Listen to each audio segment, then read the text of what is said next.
Hello, and welcome to Spooky Season here at Art Pop Talk. I'm Gianna. And I'm Bianca. It is officially that time. Welcome to a spooktastic month of all things art history and Halloween here on APT. We are kicking off the theme today with Kitsch. That's right. Today we'll be talking about some origins of Halloween traditions that have led to common kitsch aesthetics for the holiday season. All right, all you goblins and ghouls, are you ready to Art Pop Talk? Hello. Hello, it's Chitty Chatty time. Chitty Chatty time. Happy October. Happy October. How's the weather there? It's good, I guess. That was a weird question to start. Why is that weird? It's such a nice day here. It's like so crisp. I'm like really excited about it, but I've been stuck in my apartment, working on this damn podcast. I can't enjoy the crisp weather I get today. I think I'm going to go for a walk later and try to enjoy it. The only reason why I know it's nice weather is because I had to go to my property management building because I have this giant hornet's nest that's looming over my balcony. Oh, I see. I didn't think you were going to start off with how's the weather. How's the weather? It is fine. It is. It's pretty good over here. It's not necessarily like super crisp outside yet, but that's okay. I updated my phone wallpaper to reflect October though with a feature from Miss Gaga, of course, from her jazz concert. I changed my wallpaper to a new picture of Lady Gaga at the beginning of each month to reflect said month's theme of Gaga. So, yes. Monster season. Pause up. Monster season. Let's do it. Did you listen to Love for Sale? Yes, I have. So I had a really big event this week, a fundraiser, an auction at the nonprofit that I work for. And so while I was setting up all the decorations, I was playing Love for Sale. But I was feeling like, I don't know, just with like the nature of this event and kind of the vibe that I felt like it had all throughout the day. I was listening to Love for Sale, but then I was listening to Joanne, and I don't know, there was like a lot of old songs, like good classic songs being played, and I felt like Joanne just would have been such a good album for this band to play at this philanthropy event and what have you. So anyways, that was my hot take. They did not, but it's okay. I really loved Love for Sale. Of course, but I'm thoroughly enjoying my listening experience.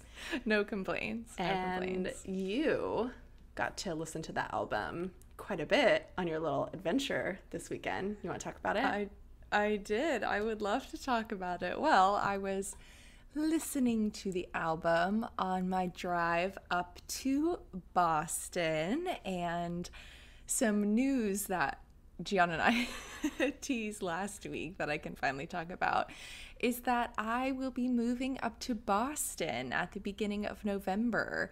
Boy of APT, Andrew James, Marvel expert, has started his job today. His first day was today, so happy first day, Andrew. But he got a job up in Boston, and this past weekend we were moving him up to our apartment, and then I'm going to finish some things up with work down here in PA, and then I'm going to be moving up there to join him next month. So I am very excited, and this is a plug for all the Art Pop Tarts in Boston. If we have any listeners up there, I would love to connect with some artsy pop culture people up there, and I'd love to hang out, or if anyone knows of anything that I should be checking out in Boston, please let me know. I would greatly appreciate it. OMG, Boston APT meetup. Very cute. Cute. Alrighty, well, are we ready to get into some art news?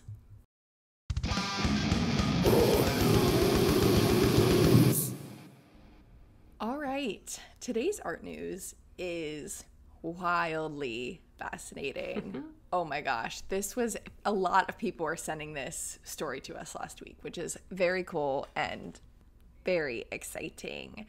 So, the Kunsten Museum of Modern Art in Aalborg, Denmark, received a trick instead of a treat when artist Jens Honning turned in 2 blank canvases in exchange for what would be basically $84,000. According to a written agreement between the museum and the artist, Honning was expected to utilize banknotes from the payment to recreate 2 pieces of art that he's previously made. An average Danish annual income and an average Austrian annual income. And these works were from like 2007 and 2010, I think, around that time. The original artworks represented the respective average of annual incomes of Austrians and Danes using cash bills. Their contract even stated that the museum would give Honning an additional 6,000 euros to update the work if needed.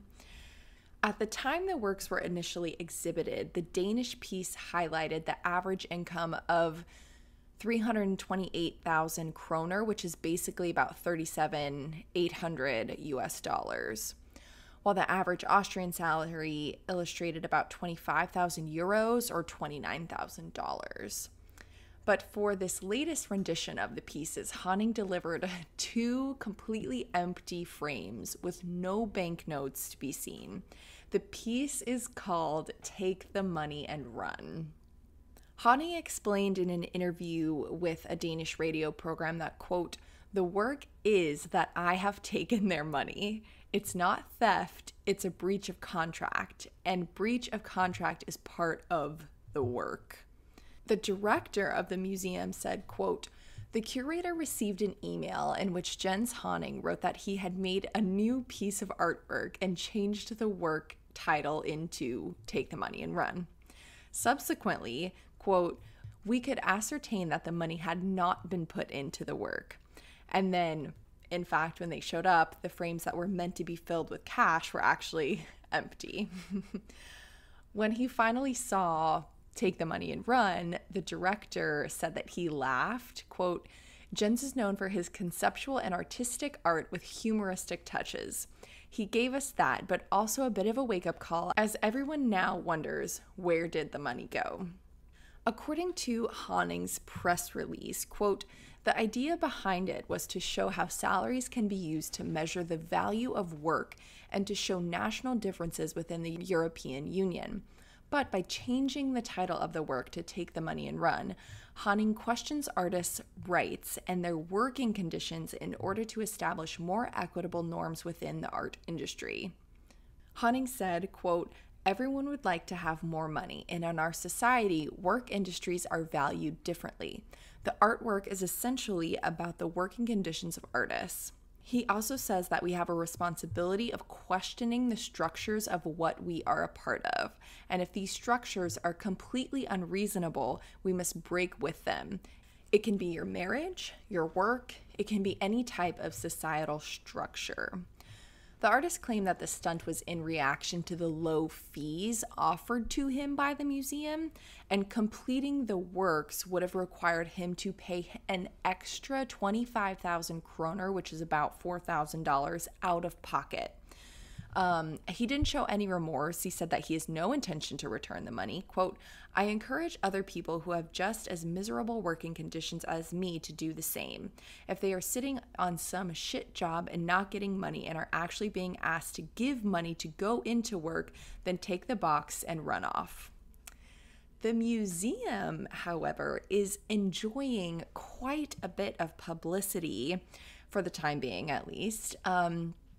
These empty frames were actually included in the exhibition Work It Out.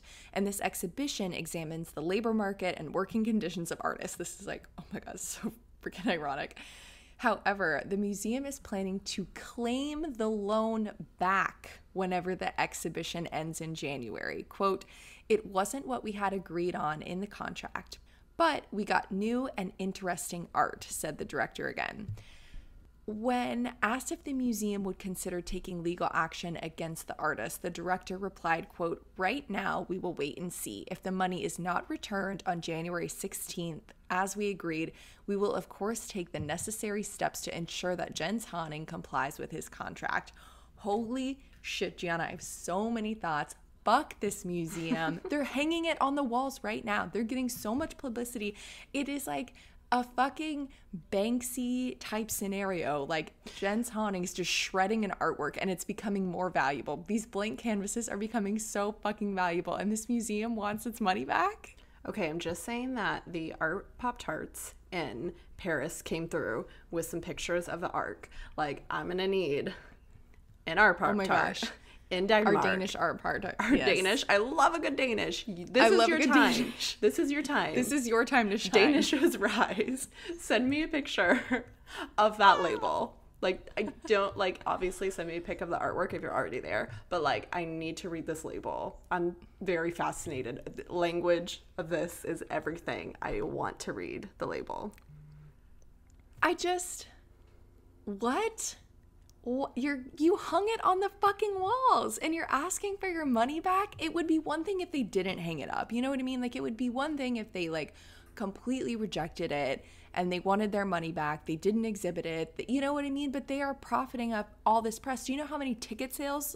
I guess I don't know the structure of the museum, but I'm assuming that a special exhibition like that costs money. Do you know how much it costs to get into even if the exhibition? It doesn't even matter, because even if the museum, even if it doesn't charge money, or even if the exhibition doesn't charge money, that doesn't matter. It's about bringing that tourism and those bodies into the space, because whatever funding they ask for in the future will be part of that, and that's how they'll get money. Like, that's the structure. Right. Like, art museums, cultural destinations raise tourism in the area. Like, it's all right.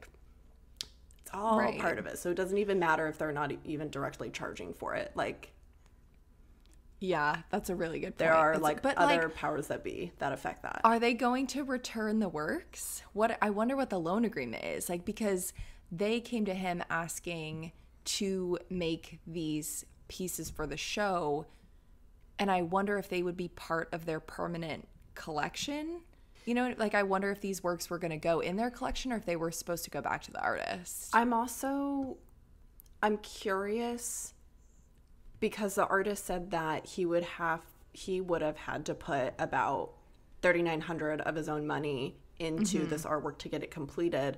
But I'm curious if there was like a stipend involved to give him that was outside of that lump sum of money that was just supposed to go towards the artwork. Like, what's that situation? Right. So what is his his actual takeaway? What is his actual profit from it? Not just the money that was supposed to make up the artwork in itself. Right, because we got the quote and we're getting a little taste of, I encourage other people who have just as miserable working conditions as me to do the same. So was this a shitty deal to begin with, and he just saw the opportunity from the get-go? Yeah, but also, Jonah, what is also wild to me is, like, if I am understanding this correctly, like, they would have been filled with actual cash. And so it's wild that a museum in the first place wouldn't pay an artist, but they would just, like, fork out basically $84,000 to be put literally on the walls again. You know what I mean? But they're like, all the money in the museum, the value's already in all the other stuff on the wall. And now this now this blank canvas is still worth $84,000 because of, like, the prestige. I just feel like this is one for the history books. I don't know. Gardner's History of Art. Look out. Bianca, you and I need to put January 16th right in the calendar. Oh, for sure. Oh my gosh. I don't think I'm going to be able to process anything till January 16th, so I feel as though maybe I'm going to put a pin in it. Oh my gosh. Oh, I cannot wait to see what happens. That is what, like, are they going to give them back to him? I just don't know. And then even so, I feel like he could just sell the canvases to somewhere better. No, which and would then, be even and then such pay that fucking museum back and still break even. No, or right, whatever. because either way, like, even in the end, okay, if it's a breach of contract, so he has to give his money back over to this place. Okay, that's fine. Since he didn't complete the artwork, they should in turn give him back his artwork that he's in the right to. But he could just go sell that for the same exact amount of money and keep if it not more all for himself, because he wouldn't have to put the money in the piece because that's not part of it now. This is fucking genius.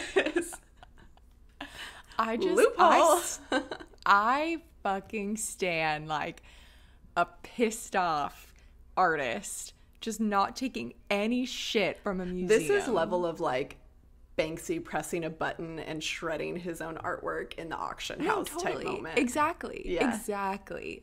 Yeah, this is like a baller move. It is. It's so fucking cool. I just like, I cannot get over this story. Okay, Danishes, we have put you in the oven. You are rising. You are hot. Let's go. Danishes. I could go for a Danish right now. Num num. Num num. Well, should we get into today's Art Pop Talk? Absolutely. For today's Art Pop Talk, we are talking about the origins of Halloween traditions and how they have led to common kitsch aesthetics for the holiday seasons. We are going to be thinking about and analyzing all of the things that we kind of take for granted and normally do and see this time of year, whether as kids or adults, things like bobbing for apples, avoiding black cats, giving candy out to strangers, which is usually a very unacceptable thing, and wearing masks. So Gianna, will you walk us through the origins of it all? Yes, it would be my pleasure. So why do we do all of these things? Most of it all is wrapped up in superstition, both old and new, and not shockingly, these kitsch actions are derived from either respecting the dead, honoring past loved ones, or fearing spirits that might enter our homes. How can we give the spirits goods, food, or treats? But also, how do we trick them into thinking we're also a fellow ghostie so they don't possess us? But what is the scariest thing of all about spooky season, you might ask? That we as a society cannot even comprehend, that is so frightening, and we become so worrisome that it may happen. To be an unmarried woman. Ooh.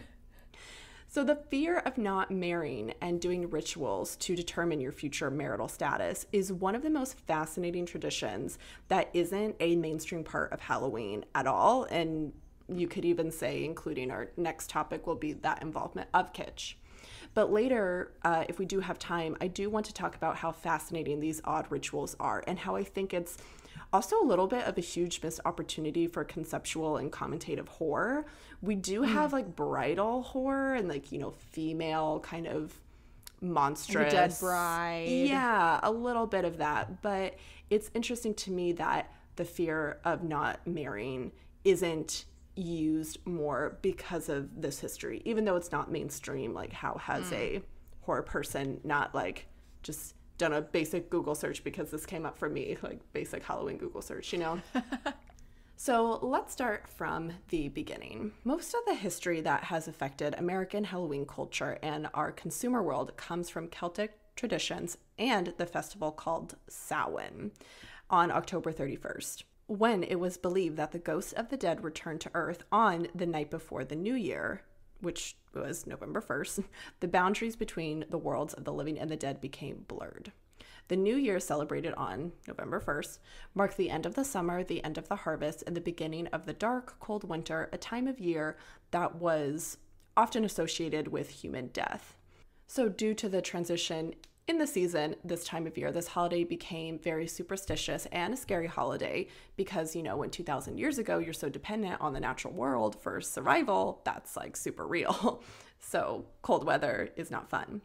So the relationship between religious figures and the natural world and the spirit world became important as the Celts thought that the presence of the otherworldly spirits made it easier for the Druids or Celtic priests to make predictions about the future. To commemorate the day and help protect them from the winter, the Druids built huge sacred bonfires where the people gathered to burn crops and animals and sacrifices to the Celtic deities. During the celebration, the Celts wore costumes typically consisting of animal heads and skins and attempting to tell each other's fortunes. Now moving a little bit forward, by 43 CE, the Roman Empire had conquered the majority of Celtic territory. In the course of 400 years that they ruled the Celts' land, 2 festivals of Roman origin were combined with the traditional Celtic celebration of Samhain. The first was Feralia, a day in late October when the Romans traditionally commemorated the passing of the dead. The second day was to honor Pomona, the Roman goddess of fruit and trees. The symbol of Pomona is the apple, which was also the fruit that the Romans brought with them through all these territories that they conquered. And the incorporation of the celebration into Samhain probably helps explain the tradition of bobbing for apples that is practiced today on Halloween, which used to be the superstitious prediction test of which young women would be married off first, essentially, and I'll get into that a little bit. Next is where we get a new development of the haunted season, All Saints' Day and All Hallows' Eve, with the influence of Protestant religion. On May 13th, 609 CE, the Catholic Feast of All Martyrs' Day was established in the Western Church. Pope Gregory III later explained the festival to include all saints as well as all martyrs, and moved the observance from May 13th to November 1st. By the 9th century, the influence of Christianity had spread into Celtic land, where it gradually blended and replaced other Celtic traditions. In 1000 CE, the church made November 2nd All Souls' Day, a day to honor the dead. And it is widely believed today that the church was attempting to replace the Celtic Festival of the Dead with a related church-sanctioned holiday.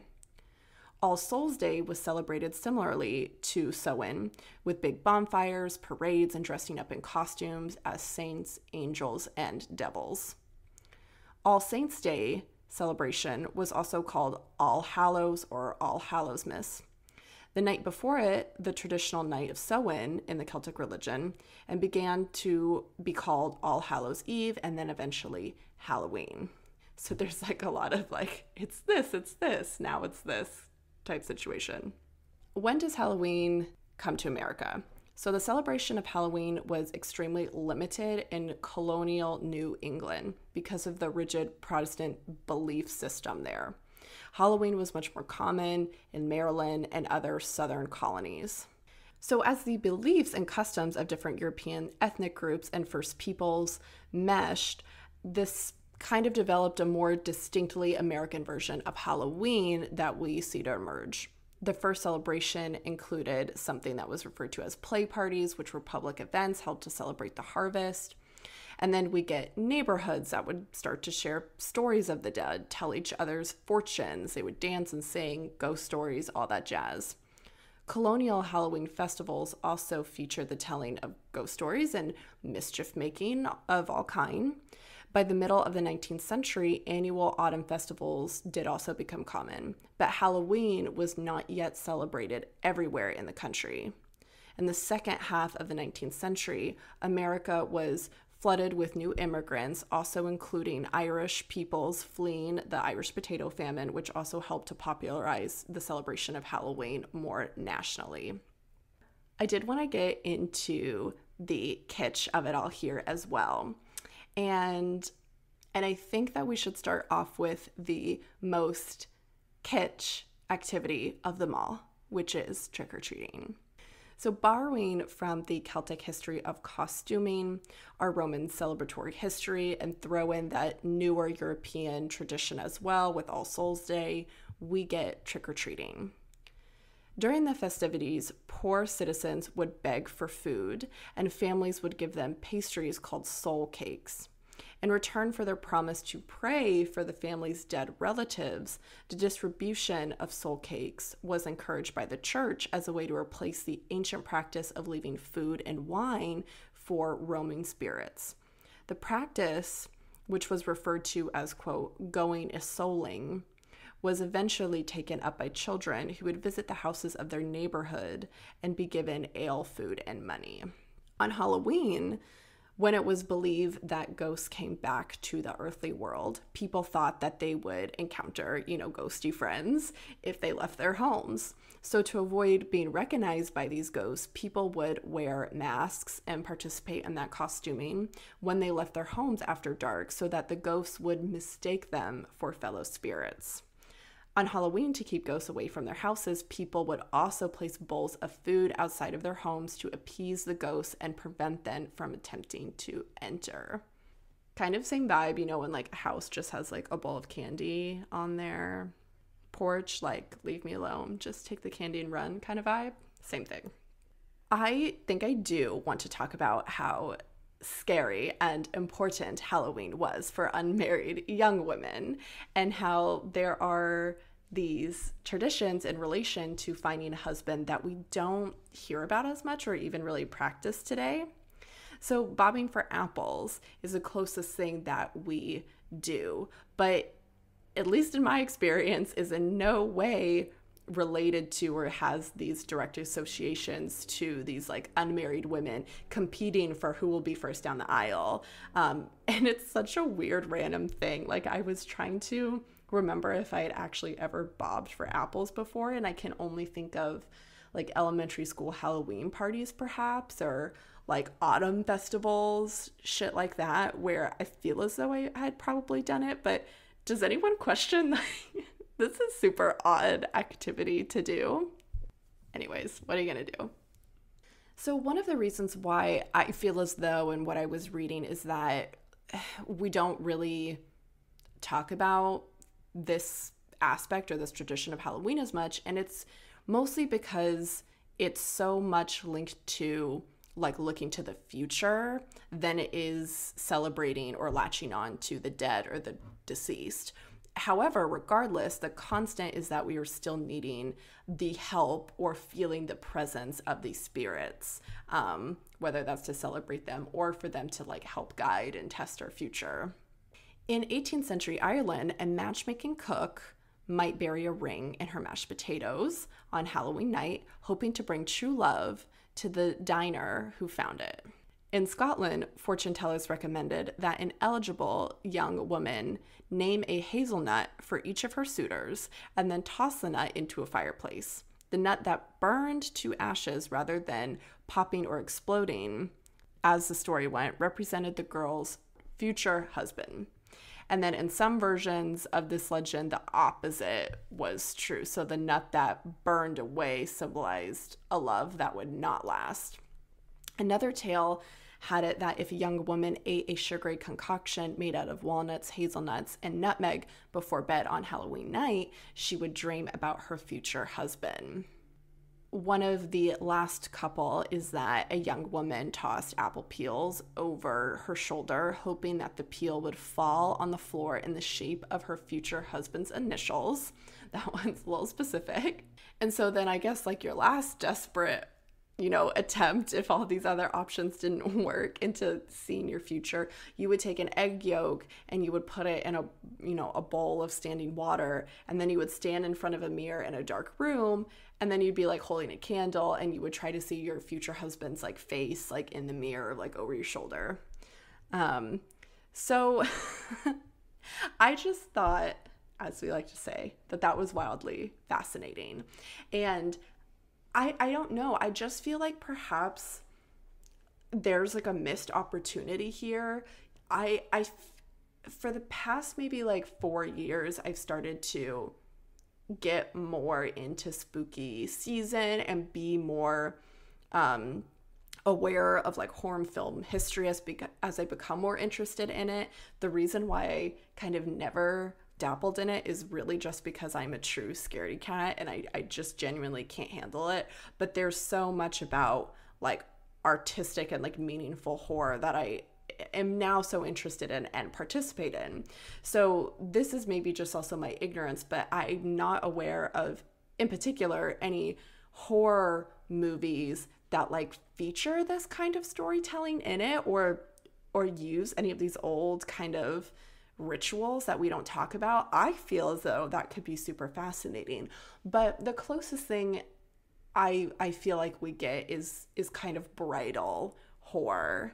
And the closest thing that I could think about was Tim Burton's A Corpse Bride, and how she is dead, but she still is hoping to become married even in the afterlife.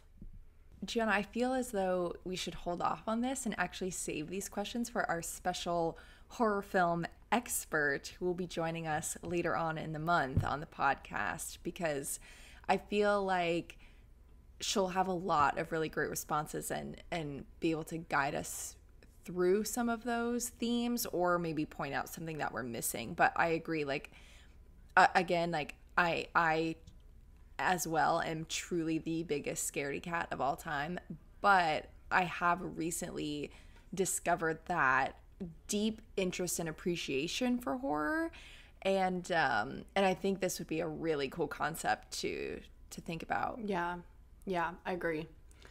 So, diving into more traditions that I feel as though have kitsch energy. Bianca, I thought it would be fun to play just a little guessing game where you think these Halloween traditions, origin stories, what have you, come from.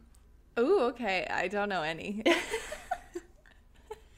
Okay, so black cats, like what's the deal with black cats? Mm-hmm. Well, I believe that cats are guardians of the underworld, and so I don't know where black cats come in specifically, but I feel as though cats in general like are guardians of like spirits. Ooh, that's going back to like Egyptian mythology and religion. Yeah, I definitely do not think that you're wrong there. I think that there's probably a lot that is tied up there. However, based off kind of the knowledge that I have going into this, the association of black cats and spookiness actually dates all the way back to the medieval ages, where these dark kittens were considered a symbol of the devil. Oh, that's cute. There's also an association with black cats and how those are how witches guise themselves, and why you can never see a witch is because it's really a black cat. I like that. Or as they call it, like the familiar, like a black cat is a witch's familiar. Ooh. Yeah. So we talked about bobbing for apples, although I couldn't not share that info ahead of time, but that would have been a wild one. What about bats, other than how they're like batty? Batty? Okay. I feel like bats are interesting because of their teeth. I'm thinking like vampire associations and like preying on feminine, thinking about like the bridal aspect, like preying on like virgin women, and bats eat fruit, and fruit has an association with women and fertility, as we've talked about in our watermelon episode. Yeah.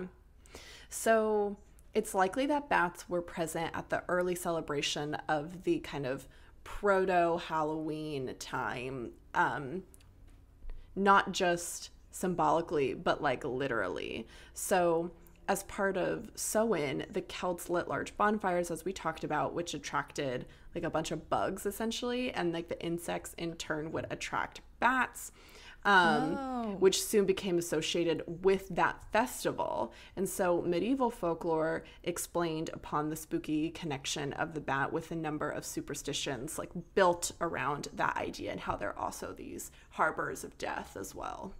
Interesting. I mean, what about jack-o'-lanterns? How do we feel about jack-o'-lanterns? I feel like I should know this. I did not know. Like, I don't question any of these things, and like that's my job. Man, I feel like I did know this at one point and I forgot. What's that thing with like the pumpkin head? That guy, Jack the Pumpkin. What is that story? Isn't there like a head? Are you talking about like the? Oh no, I know what you're talking about. I'm getting like this mixed up with like the headless horse rider dude. Oh, that's who I'm thinking of. Is that the same thing? Yeah. I'm thinking of like, you know that episode of Wishbone? Do you remember Wishbone? Yes. And it was like that. There was like a Halloween episode about this, and I feel like that's where my associations with jack-o'-lanterns are going, is to Wishbone. The only memory I have of Wishbone, which I think they're bringing back, by the way, Cute. is like Oliver Twist's story. Yeah. Okay, so like, but like, what is the purpose of like a jack-o'-lantern as it functions? Well, you put a candle in it, so like lighting a candle for your lost spirits. Okay, yeah. So they can find their way to your home to, you know, be ghosty pals, but we were trying to avoid that earlier. Maybe to like disguise it. Instead of a mask, it's like, you know how you carve a face on a pumpkin? Is it to like Bianca, is it to like trick the ghost? oh, I got you. Bianca, I know that you don't really watch The Office, but there's a Halloween episode that's really good, and Dwight carves a pumpkin and he wears it on his head and he can't get it off, and I have seen like the meme. I wish of I it never all. carved out that damn pumpkin. So the jack-o'-lanterns originated in Ireland using turnips instead of pumpkins originally, and supposedly were based on a legend about a man named Stingy Jack who repeatedly trapped the devil and only let him go on the condition that Jack would never go to hell. When he died, however, Jack learned that heaven didn't really want his soul either. So he was condemned to wander the earth as a ghost for all eternity. The devil gave Jack a lump of burning coal and a carved out turnip to light his way. Eventually, locals began carving frightening faces into their own gourds to scare off evil spirits. Oh, interesting. I feel like I didn't know that. I feel like there's some other story that I'm thinking of with a jack-o'-lantern. I feel like pop culture has turned like jack-o'-lantern perhaps into like a different kind of character. I feel like we're getting that confused with like the headless horseman dude. I feel as though those are different things, but maybe. Yeah. Doing a great job. Thank you. And so I thought this would be a good question to end on as we get into kitsch, but the black and orange color scheme of it all. I would guess like the changing colors of the season. Like I just feel like orange is an association with nature. The colors change around this time to a very orangey aesthetic. So that's what I would think, but yeah, you're basically right on the money. So the classic Halloween colors can be traced back to that Celtic festival Samhain if we want, but black, represented the death of summer, while orange is this like you said, this transition into autumn and representing the autumn harvest season that we have. But then I feel like as we move forward in a more modern context, the other two colors are green and purple. So I feel like it's black, orange, green, and purple that will kind of help us. I don't know. I think a good color scheme is a good visual for our next conversation. Totally. Yeah, but process those colors in your head. Let that, mold and kind of mesh together while we take a little break. And when we come back, we are talking about all things Halloween kitsch.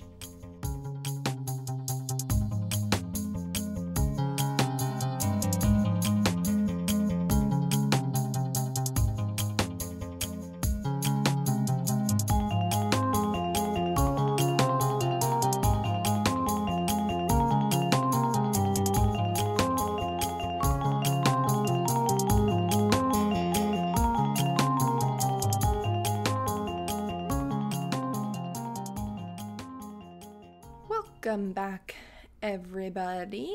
So now we are going to look a little bit at Halloween kitsch.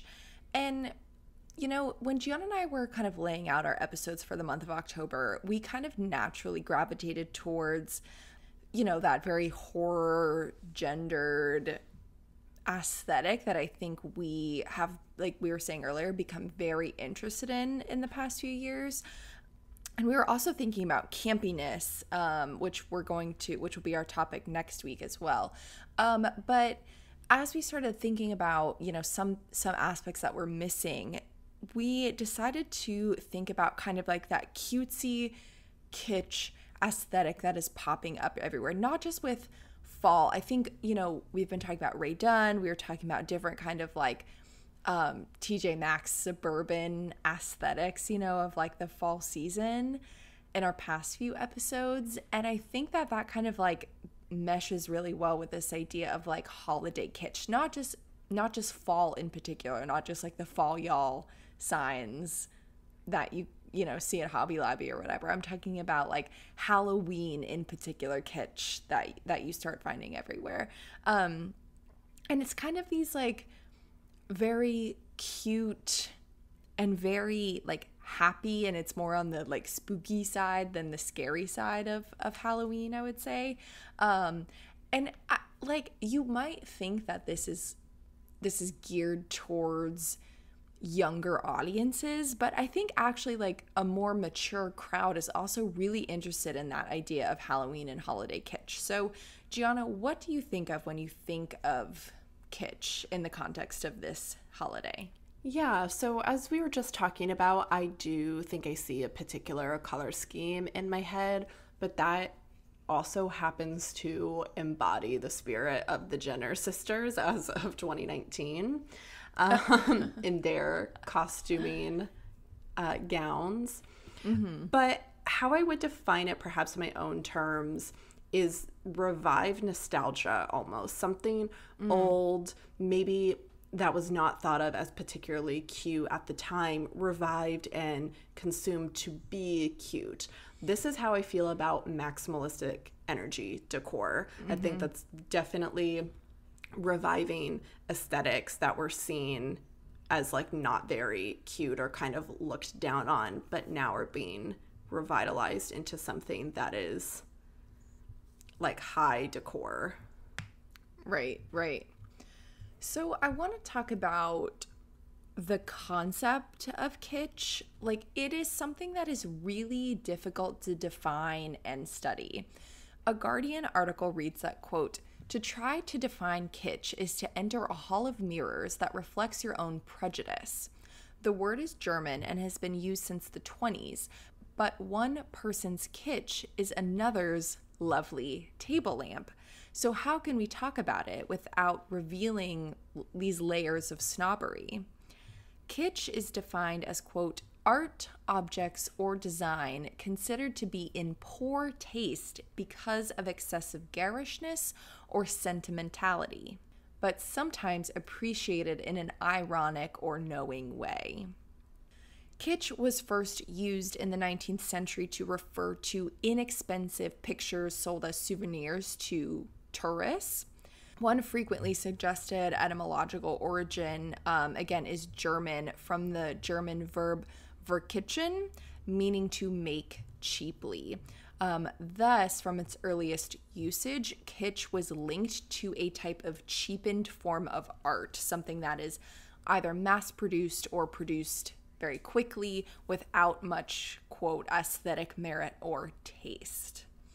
In the book Kitsch, History, Theory, Practice, art historian Monica Kelman-Chapin writes, quote, "Kitsch, the mere word evokes mental images of cutesy collectibles, treacly trinkets, sweetly sentimental scenes, thematically trite tabletop tchotchkes, or perhaps anemic appropriations of canonical works of art, whether in frameable production form or as a garden folly available for sale in a variety of sizes.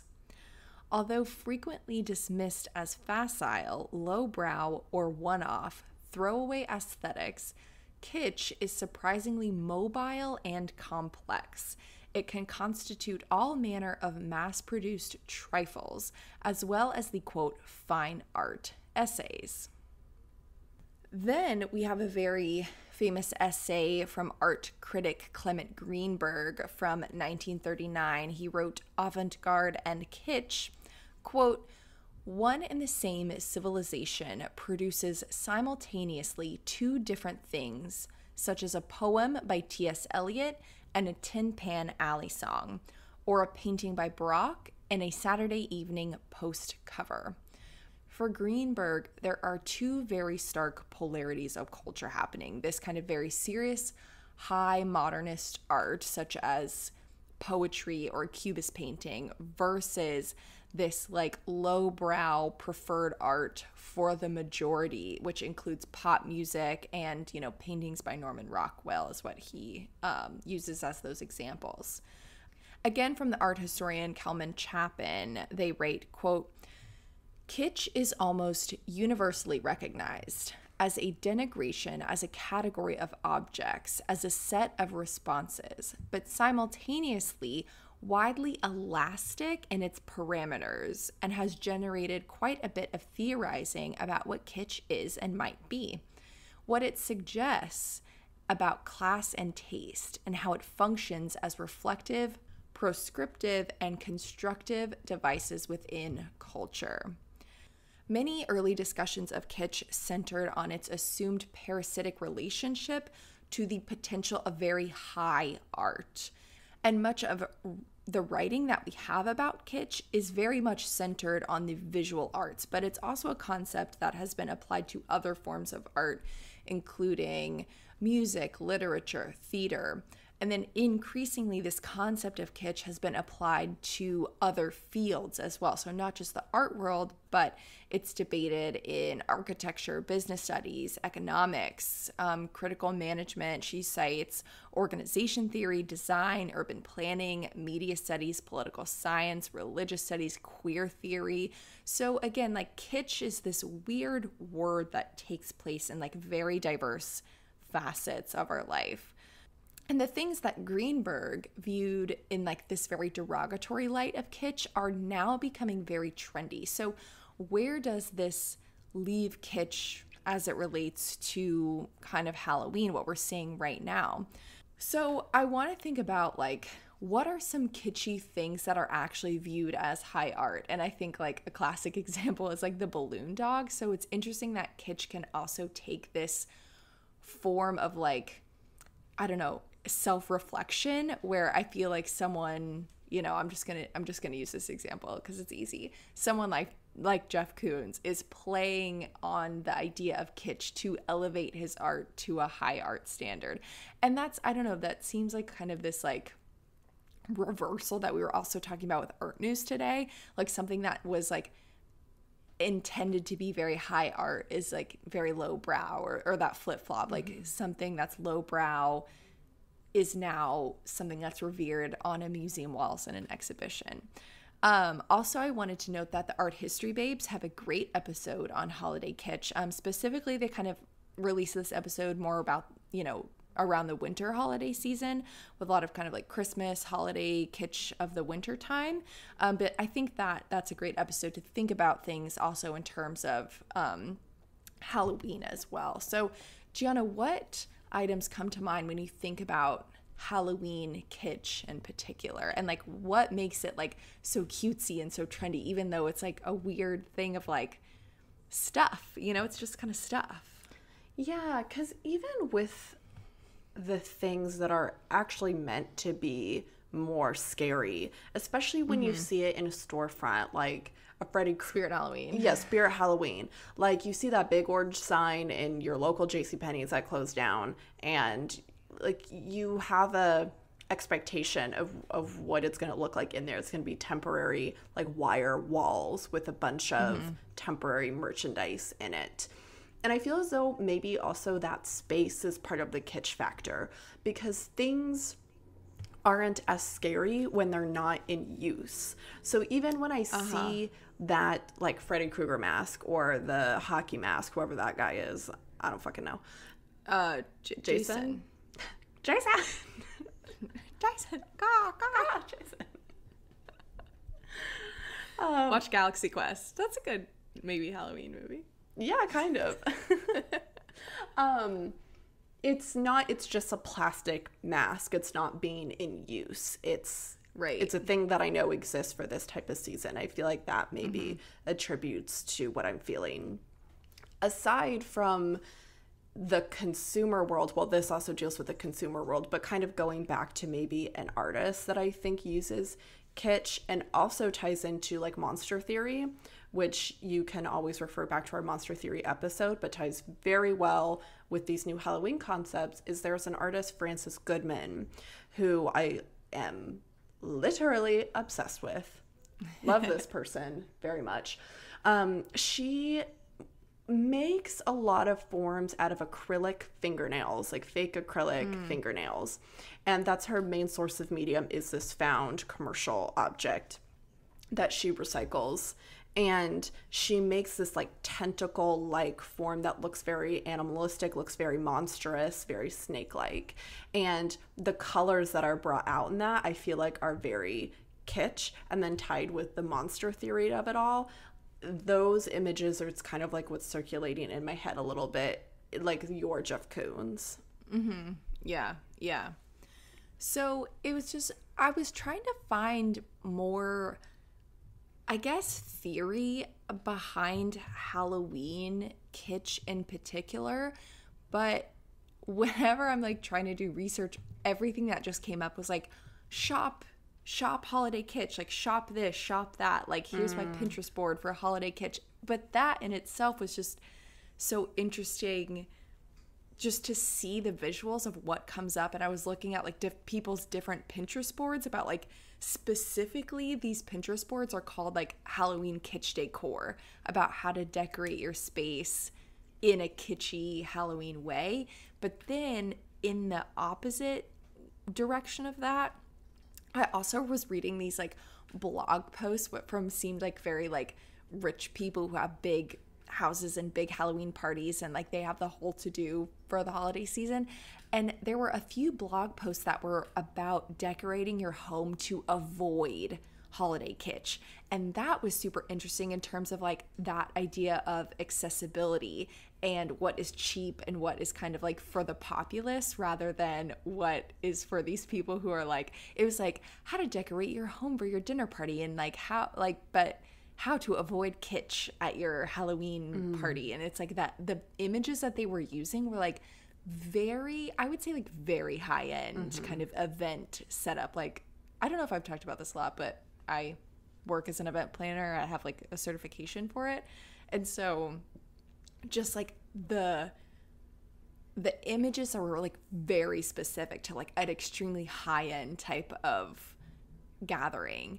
And that's just another like really interesting concept between like these blogs that people are putting out versus like these kind of like, I don't want to say average, but accessible, trendy kitsch items that people like want to decorate their homes with. It was just so, I don't know, there was like a very weird contrast between those two. Yeah, you know, it's funny that you mentioned like the party planning of it all, because one of the last parties that I like threw, or one of the events that I last threw as an employee, was in the memory care center that I was working for. And Halloween was, I had to like tread very lightly, because like nothing can be scary, nothing can be like triggering. So all the things that we had, you know, were like very family friendly decor, but they were those cheaply made also decor items.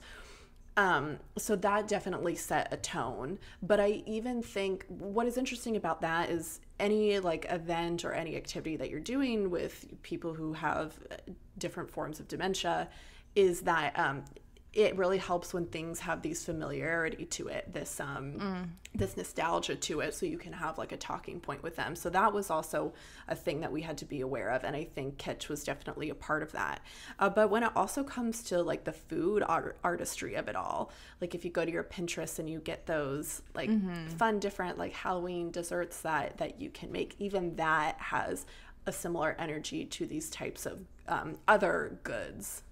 Totally. I think there's also something you said for like catering an event like that, and like something that is like very high end, but then something, like food kitsch would be a like I'm trying to wildly imagine interesting thing. like an elevated Halloween brownie, but like all I can think of are like my mummies in a blanket. Right. But those are so cute. I'm thinking of like the witch's fingers, you know? The witch's like, fingers, yeah, or like a good, like a cute sugar cookie. Sugar cookie. You know, that you see in like Walmart. This time around, it's going to be orange, purple, green. 4th of July, Right. Oh, I love it's going those to be things. blue, white, and red. Like, Love those cookies. like I'm having a hard time imagining something like that, like a consumer food for the season that's not kitsch. Right. Yeah, and even what you said, going back to thinking about those ties to nostalgia, the kitsch items that were kind of like flooding my feeds